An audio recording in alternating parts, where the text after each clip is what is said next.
The moment that stopped the room, the moment Kody started speaking, something in the air shifted. It wasn't dramatic. No shouting, no tears, just a heavy stillness that made everyone look up. Even the hum of the cameras seemed to fade. Kody sat forward, his hands clasped tightly, voice lower than anyone had ever heard it. "I need to say something," he began, "and for once I don't want to be defended for it." Across from him, Janelle stayed perfectly still.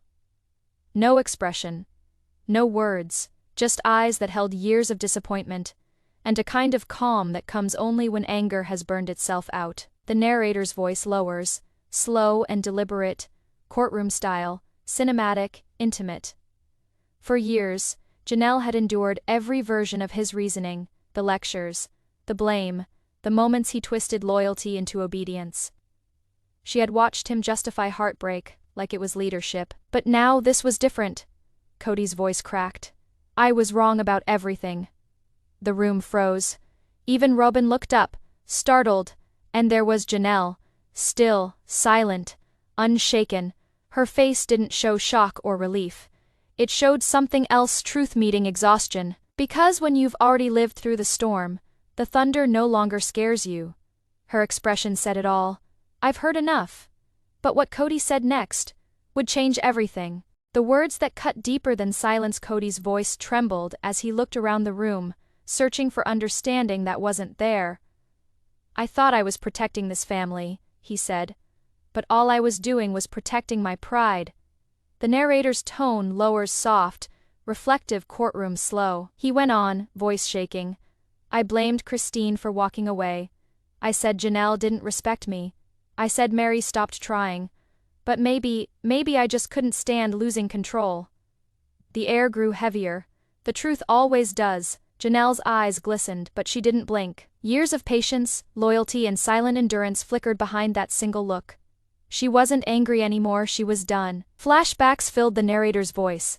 Janelle standing in snow beside the RV, her breath visible in the cold. Kody yelling about loyalty, her voice cracking as she said, "I can't keep doing this." And now here she was, hearing him say the words she'd prayed for but no longer needed. Kody looked at her then, truly looked at her. "You were right, Janelle. You were always right." Her face didn't soften. She only nodded once. Because forgiveness, she knew, doesn't always sound like words. Sometimes it's just walking away without looking back. But before she did, he said something that stopped her in her tracks. "Janelle," he whispered, "I never realized how much peace looked like losing you." The silence that followed said everything. The verdict in her eyes, the room stayed frozen. No one dared move. No one dared breathe. Kody's words hung between them like smoke, heavy, suffocating, impossible to escape. "I lost the only person who ever told me the truth," he said softly, "and I punished her for it." The narrator's tone deepens, cinematic, emotional, the rhythm of a confession turning into a verdict. Janelle didn't speak. She didn't need to. Her silence was louder than his apology, more final than his regret. Every tear she never shed, every argument she'd walked away from, every moment she chose peace over chaos, it all spoke through that single look. The narrator describes it like a courtroom verdict, calm, devastating, absolute. Kody bowed his head, whispering, "I'm sorry." And Janelle, after years of being unheard, simply said, "I know. It wasn't forgiveness. It wasn't reconciliation. It was closure, the kind that doesn't need cameras or applause." As she walked away, Kody stayed seated, staring at the space she'd left behind. The man who once demanded obedience was finally facing silence. And it was deafening. The narrator's voice softens, fading into cinematic stillness. In that moment, Janelle didn't win the argument. She ended it. Because sometimes the most powerful reaction is no reaction at all. Janelle's face said everything.